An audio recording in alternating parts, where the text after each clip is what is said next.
बिस्मिल्लाहिर्रहमानिर्रहीम। अस्सलाम वालेकुम स्टूडेंट्स, आज हमारा टॉपिक है three kingdom classification system. Three kingdom classification. अब थ्री किंगडम क्लासिफिकेशन सिस्टम जो है, इसकी ज़रूरत क्यों पेश आई?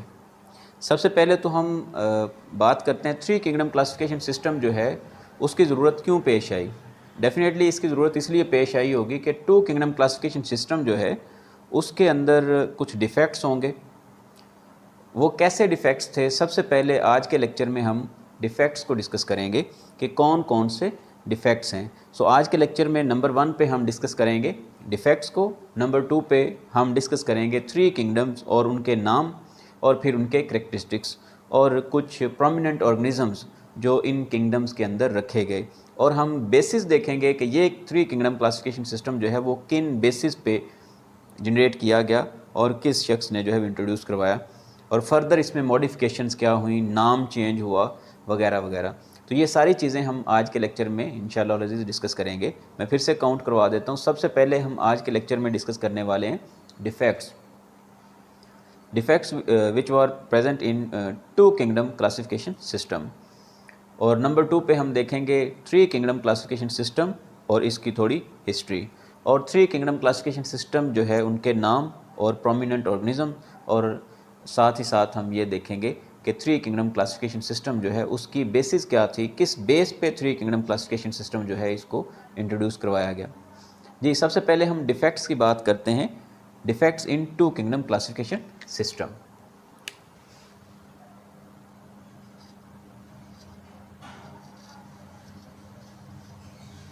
Defects in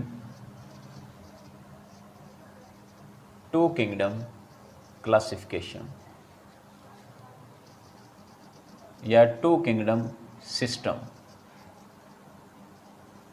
so three kingdom classification system हमारा मेन टॉपिक है, लेकिन उसको पढ़ने से पहले हमें इस बात का अंदाज़ा होना चाहिए कि टू किंगडम क्लासिफिकेशन सिस्टम जो है इसको क्यों असाइड किया गया।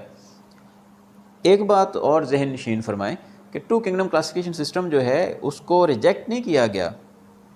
ये हर एक शख्स की अपनी, कह लें कि राय है, हर एक शख्स का अपना एक थिंकिंग है कि वो टू किंगडम क्लासिफिकेशन सिस्टम को बेटर समझता है, थ्री किंगडम क्लासिफिकेशन सिस्टम को बेहतर समझता है, 4 को, 5 को, 6 को, 7 को। तो अब तक जो है वो 7 किंगडम क्लासिफिकेशन सिस्टम जो है वो भी इंट्रोड्यूस करवाया जा चुका है। तो किस सिस्टम को जो है वो वैल्यूएबल समझता है, ये हर शख्स की अपनी एक, कह लें कि राय है, ओपिनियन है। सो टू किंगडम क्लासिफिकेशन सिस्टम को आप ये कह सकते हैं कि three kingdom classification system introduce क्यों करवाया गया। जिन लोगों ने, जिन टैक्सोनोमिस्ट जो हैं, उन्होंने टू किंगडम क्लासिफिकेशन सिस्टम को अनवर्केबल पाया, तो वो कौन से, कह लें कि एरियाज़ हैं जिन एरियाज़ में उन्होंने टू किंगडम क्लासिफिकेशन सिस्टम को अनवर्केबल पाया। तो हम पहले उसकी बात करेंगे, फिर हम पढ़ेंगे कि थ्री किंगडम क्लासिफिकेशन सिस्टम जो है वो किस तरह से इंट्रोड्यूस करवाया गया। तो टू किंगडम क्लासिफिकेशन को सिस्टम को कतन मैं ये नहीं कह रहा कि उसको रिजेक्ट किया गया, रिजेक्ट नहीं, कुछ टैक्सोनोमिस्ट जो हैं उन्होंने इसको अनवर्केबल पाया, तो उन्होंने एक नया किंगडम जो है वो इंट्रोड्यूस करवा दिया। सो टू किंगडम क्लासिफिकेशन सिस्टम जो है उसकी इंपॉर्टेंस अपनी जगह पे।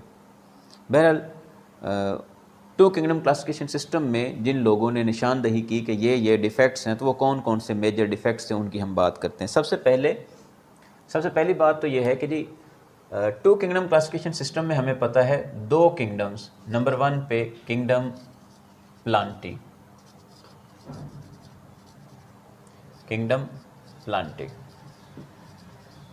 और दूसरा किंगडम हमें पता है जी, दूसरा किंगडम था किंगडम एनिमेलिया। अब किंगडम प्लांटी और किंगडम एनिमेलिया जो है, इनको किस बेस पे, किन बेसिस पे इनको क्लासिफाई किया गया, इनमें ऑर्गेनिजम्स को रखा गया। उनमें दो मेन बेसिस थी, मोड ऑफ न्यूट्रिशन और लोकोमोशन। मोड ऑफ न्यूट्रिशन और लोकोमोशन। एनिमल्स जो थे ये लोकोमोटिव थे और प्लांट्स जो थे ये नॉन लोकोमोटिव थे। अब अगर वो कह रहा है कि इनकरेक्ट, इसी तरह से अगर हम प्लांट्स के बारे में बात करें तो ये ऑटोट्रॉफ्स थे, प्लांट्स ऑटोट्रॉफ्स थे, और एनिमल्स जो हैं ये हेट्रोट्रॉफ्स,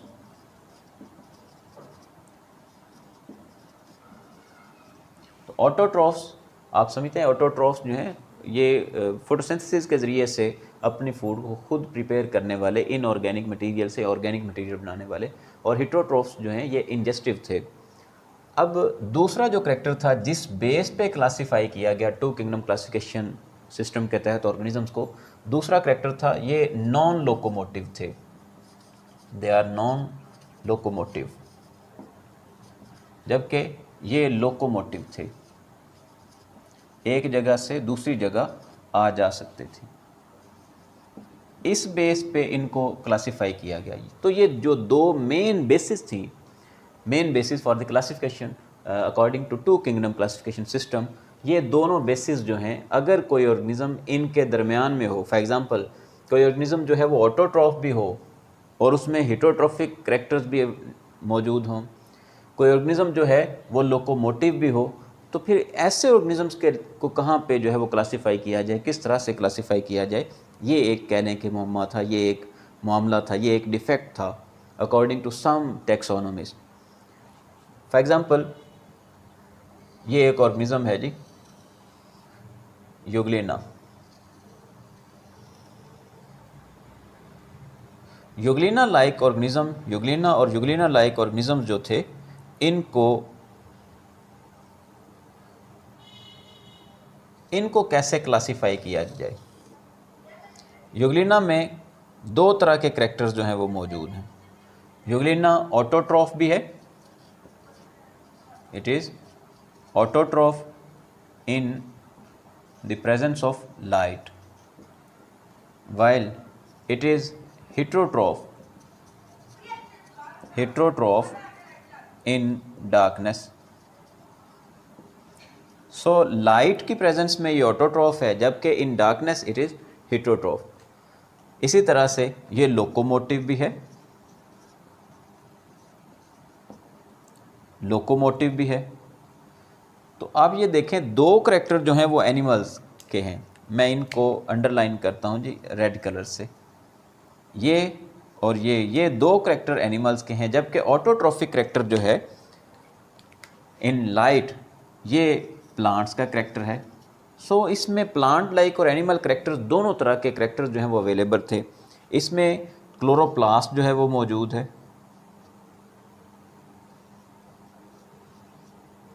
और ये इंजेक्शन भी परफॉर्म करता है अपने से छोटे ऑर्गेनिज्म, बैक्टीरिया लाइक ऑर्गेनिजम्स जो हैं इनको ये जो है वो एज फूड भी यूज़ करता है इन डार्कनेस, जबकि in the presence of light it perform photosynthesis. ठीक है जी। इस बेस पे फिर हम इसको कहाँ पे क्लासीफाई करें, इसको हम प्लांट्स में रखें या एनिमल्स में रखें, तो ये एक कह लें कि ये एक डिफरेंट नेचर का एक केस था। इसलिए ऐसे ऑर्गेनिजम्स को, यूग्लिना लाइक ऑर्गेनिजम्स जो हैं, इनको फिर क्लासीफाई करने के लिए एक थर्ड किंगडम जो है वो इंट्रोड्यूस करवाया गया। एक मामला तो ये हो गया जी कि ये लोकोमोटिव, ऑटोट्रॉफ और हेटरोट्रॉफ भी है, फिर ये लोकोमोटिव भी है, तो ऐसे ऑर्गेनिजम्स को कहाँ पे रखा जाए। फिर इसकी सेल वॉल जो है, दूसरा ये था कि ऐसे ऑर्गेनिज्म जो हैं इनकी सेल वॉल जो है वो भी प्रेजेंट नहीं है, बिहेव कर रहा है like autotrophs in light, in the presence of light, जबकि इसके ऊपर जो है वो सेल वॉल भी प्रेजेंट नहीं है। ठीक होगा जी। तो इस वजह से ये लोकोमोटिव है और साथ ही साथ हेटरोट्रॉफ है। सो ये दो करैक्टर जो हैं वो इसको एनिमल के करीब करते हैं, ये दोनों करैक्टर्स, ये इसको एनिमल किंगडम में रखने के कैपेबल बनाते हैं, एनिमेलिया में, जबकि ये जो एक करैक्टर है ये सजेस्ट करता है कि it should be in kingdom Plantae. So जी, अब ऐसे ऑर्गेनिजम्स के लिए एक नए किंगडम को इंट्रोड्यूस करवाया गया in 1861 by John hog.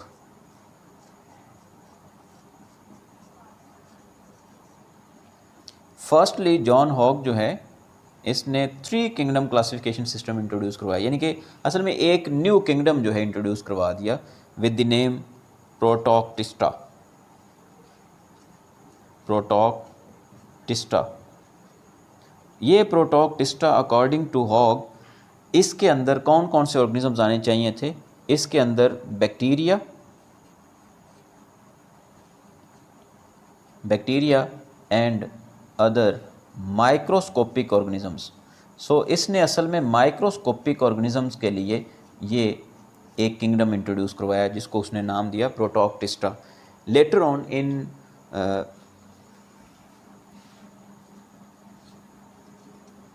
in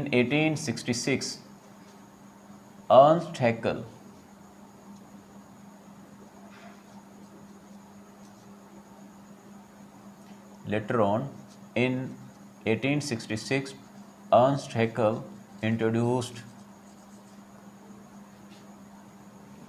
प्रोटॉक्टिस्टा as Protista. तो अर्न्स्ट हैकेल ने इसको नाम प्रोटिस्टा का दे दिया।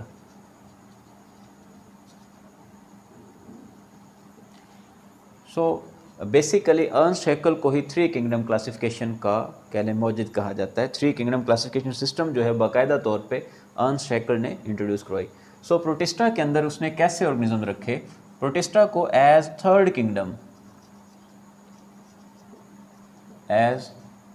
किंगडम इंट्रोड्यूस करवाया। अब इसके अंदर कैसे ऑर्गेनिजम्स रखे?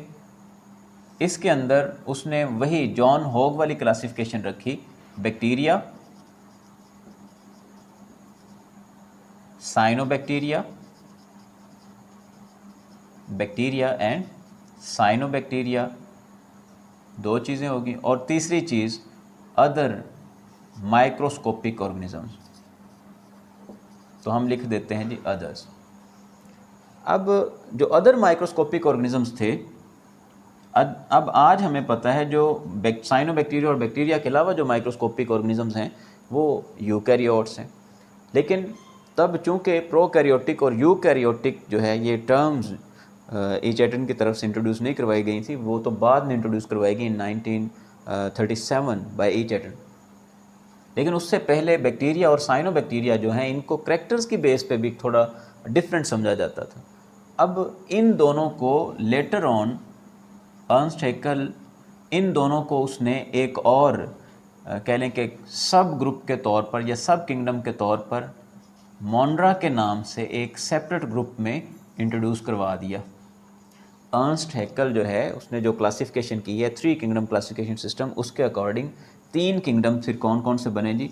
एक बना जी किंगडम प्रोटिस्टा,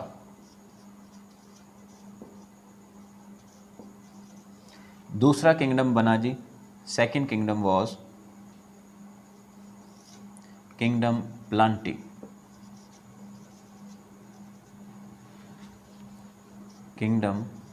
प्लांटी, और जो तीसरा किंगडम बना that was kingdom Animalia.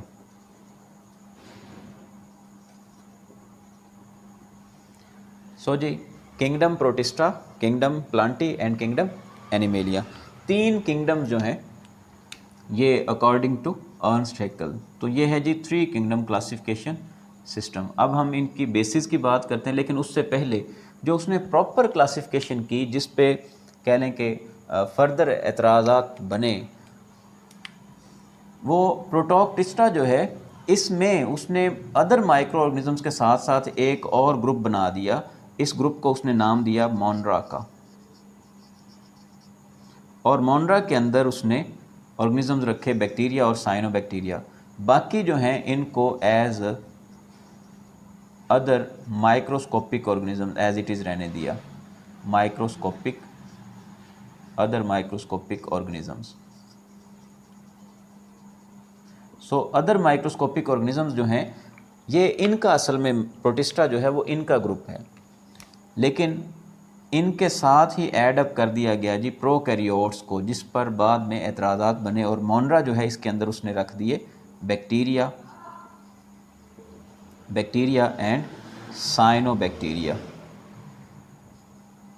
So bacteria and cyanobacteria को एज सेपरेट ग्रुप मोनरा के अंदर रख दिया गया। बाकी किंगडम प्लांटी में तमाम के तमाम प्लांट्स, उसी तरह से किंगडम एनिमेलिया जो है इसके अंदर तमाम के तमाम एनिमल्स। लेकिन यहाँ पे कुछ डिफेक्ट्स हमने देखने हैं। किंगडम प्लांटी के अंदर उसने कौन कौन से ग्रुप्स, अभी तो उसने माइक्रोस्कोपिक ऑर्गेनिजम्स को और कह लें कि बैक्टीरिया को सेपरेट किया। थैलोफाइट्स में जस्ट उसने शिजोफाइटा जो है उसको सेपरेट किया, जो हमने सेकंड 2 किंगडम क्लासिफिकेशन सिस्टम में हमने पढ़ा, शिजोफाइट्स को सिर्फ उसने सेपरेट किया है। अभी इसके अंदर किंगडम प्लांटी के अंदर कौन कौन से मेजर ग्रुप्स हैं? किंगडम प्लांटी के अंदर स्टिल फंजाई मौजूद हैं, एल्गी मौजूद हैं। किंगडम प्लांटी के अंदर ही स्टिल लाइकन्स मौजूद हैं, और किंगडम प्लांटी के अंदर जो ट्रू प्लांट्स हैं वो भी ट्रू प्लांट्स, मैंने इनको ट्रू प्लांट्स कह दिया। इसके अंदर ट्रैकियोफाइट्स और ब्रायोफाइट्स सारे आ जाएंगे। जबकि अभी तक ये जो 3 ग्रुप्स हैं ये स्टिल प्रेजेंट हैं, जिनको हमने बोला था थैलोफाइट्स। सो थैलोफाइट्स अभी तक जो हैं वो इस किंगडम के अंदर मौजूद हैं ट्रू प्लांट्स के साथ साथ। इसी तरह से किंगडम एनिमेलिया जो है इसके अंदर तमाम ट्रू एनिमल्स जो हैं उनको रखा गया, ट्रू एनिमल्स, किंगडम एनिमेलिया। इसके अंदर से असल में जो माइक्रोस्कोपिक एनिमल्स थे जिनको प्रोटोजोआ बोला, उनको भी उसने मोनरा के अंदर जो है वो इसके अंदर किंगडम प्रोटिस्टा के अंदर रख दिया। ठीक है जी। अभी एल्गी भी इसमें है, फंजाई भी इसमें है, किंगडम प्लांटी के अंदर ट्रू प्लांट्स भी हैं, लाइकन्स भी। अभी according to 3 kingdom classification system ये सारे के सारे इसी तरह से। अब असल में बेस किसको बनाया गया 3 किंगडम क्लासिफिकेशन सिस्टम में? 3 किंगडम क्लासिफिकेशन सिस्टम में इन्हीं एतराज़ात को बेस बनाया गया कि अब कुछ ऐसे ऑर्गेनिज्म, यही बेसिस रखी गई, मोड ऑफ न्यूट्रिशन, लोकोमोशन, ये बेसिस थी। और तीसरी बेस जो है वो कह लें कि एक्सक्लूजन की। अब इस किंगडम को बाद वाले 5 किंगडम क्लासिफिकेशन सिस्टम में, 4 किंगडम क्लासिफिकेशन सिस्टम में किंगडम प्रोटिस्टा को एक्सक्लूजन किंगडम भी इसका नाम दिया गया, एक्सक्लूजन का। यानी कि जो एक्सक्लूसिव ऑर्गेनिजम्स थे, यानी कि इन किंगडम्स के अंदर से जिनको एक्सक्लूड किया गया, उन सब को किंगडम प्रोटिस्टा के अंदर रखा गया।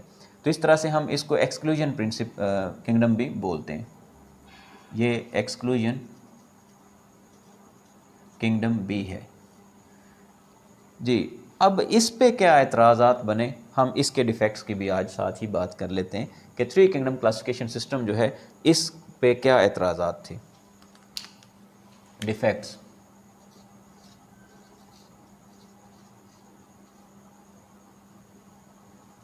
Defects in 3 kingdom classification system. कौन कौन से डिफेक्ट्स थे जी? पहला डिफेक्ट ये था position of fungi. So fungi जो हैं ये प्लांट लाइक दिखने में लगते हैं, लेकिन ये इनका मोड ऑफ न्यूट्रिशन जो है वो लाइक प्लांट नहीं है। ये इनका मोड ऑफ न्यूट्रिशन जो है वो हेट्रोट्रॉफिक एब्जॉर्प्टिव है। इसलिए फंजाई की पोजीशन जो है इसमें किंगडम प्लांटी के अंदर ये मुनासिब नहीं। इसी तरह से दूसरा एतराज़ जो बना वो ये था कि पोजीशन ऑफ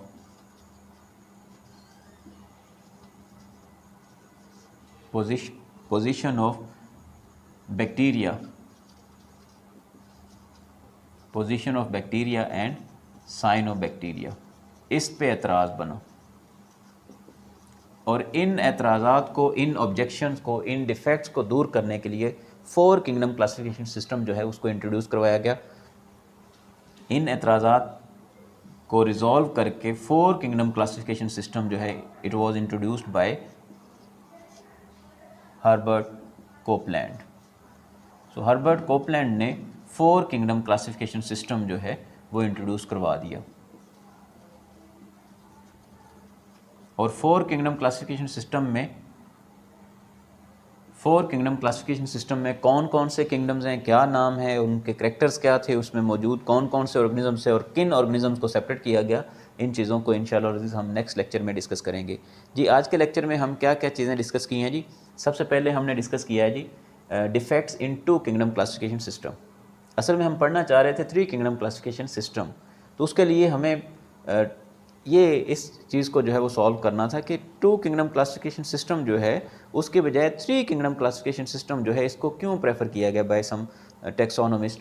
तो रीज़न ये थी कि 2 किंगडम क्लासिफिकेशन सिस्टम की जो बेस रखी गई वो इन बुनियादों पे कि मोड ऑफ न्यूट्रिशन क्या है, ऑटोट्रॉफिक है या हिटोट्रॉफिक है, लोकोमोटिव हैं या नहीं है, ठीक है जी। तो प्लांट्स और एनिमल्स को हमने 2 डिफरेंट किंगडम्स में रखा हुआ था। अब कुछ ऑर्गेनिजम्स यूग्लिना लाइक ऑर्गेनिज्म जो हैं वो ओरिजिनेट हुए और यूग्लिना लाइक ऑर्गेनिजम्स जो हैं इनको फिर क्लासीफाई करने के लिए ये बेसिस जो है वो ठीक नहीं थी, क्योंकि यूग्लिना लाइक ऑर्गेनिज्म जो हैं वो हिटोट्रॉफिक मोड ऑफ न्यूट्रिशन भी अडॉप्ट करते हैं, लोकोमोटिव भी हैं, इसी तरह से ऑटोट्रॉफिक मोड ऑफ न्यूट्रिशन भी in the presence of light जो है अडॉप्ट करते हैं और प्रॉपर फोटोसिंथेसिस परफॉर्म करते हैं। इनके अंदर क्लोरोफिल मौजूद है, इनके अंदर सेल वॉल नहीं है। सेल वॉल का ना होना ये एक एनिमल करैक्टर है, जबकि क्लोरोप्लास्ट का होना ये एक प्लांट करैक्टर है। तो इस तरह से कुछ करैक्टर्स जो हैं इसको प्लांट्स के साथ मिलाते हैं, कुछ करैक्टर्स जो हैं वो एनिमल्स के साथ मिलाते हैं। तो ऐसे ऑर्गेनिजम्स के लिए एक थर्ड किंगडम क्लासिफिकेशन सिस्टम की ज़रूरत पड़ी, जिसको बाद में इंट्रोड्यूस करवाया गया by G John Hogg as protoctista. Later on protoctista का नाम चेंज करके प्रोटिस्टा इन 1866 अर्नस्ट हैकेल ने इसको बाकायदा तौर पे क्लासीफाई किया और बैक्टीरिया और साइनोबैक्टीरिया को भी एक प्रॉपर पोजीशन दी उसने किंगडम प्रोटिस्टा के अंदर एक सेपरेट ग्रुप के तौर पर। It was मोनरा। सो जी हमने फिर क्या पढ़ा? हमने पढ़ा defects in 2 kingdom classification system, introduction to 3 kingdom classification system, 3 kingdom classification system में मौजूद ऑर्गेनिजम्स, बड़े ग्रुप्स, और एंड पे हमने defects of 3 kingdom classification system को देखा। इंशाल्लाह this is 4 kingdom classification system by Herbert Copeland, इसको हम नेक्स्ट लेक्चर में डिस्कस करेंगे। आखिरी बात ये समझते चलें कि फिर यूग्लिना लाइक ऑर्गेनिजम्स को कहाँ पे रखा जाता है। यूग्लिना लाइक ऑर्गेनिजम्स जो हैं इनको आज भी हम किंगडम प्रोटिस्टा में ही रखते हैं, लेकिन इनको फर्दर जो है कह लें कि हमने मज़ीद इनको एक जैसे ऑर्गेनिजम्स जो हैं उनको किंगडम प्रोटिस्टा के अंदर जो है वो फर्दर इसकी ग्रुपिंग की है। जो मॉडर्न किंगडम प्रोटिस्टा है according to 5 kingdom classification system और 6 किंगडम क्लासिफिकेशन सिस्टम, उसमें किंगडम प्रोटिस्टा जो है इसके फर्दर हमने सब ग्रुप्स बनाए हैं। और बाज़ साइंटिस्ट जो हैं, टेक्सोनोमिस्ट जो हैं, वो इस बात पे भी एतराज़ करते हैं। आज हमने यूग्लिना को यूग्लिनाइडी फैमिली के अंदर हम रखते हैं। कुछ जोलॉजिस्ट जो हैं वो इसको एक क्लास में रखते हैं जी, फाइटोमेस्टिगोफोरिएसी।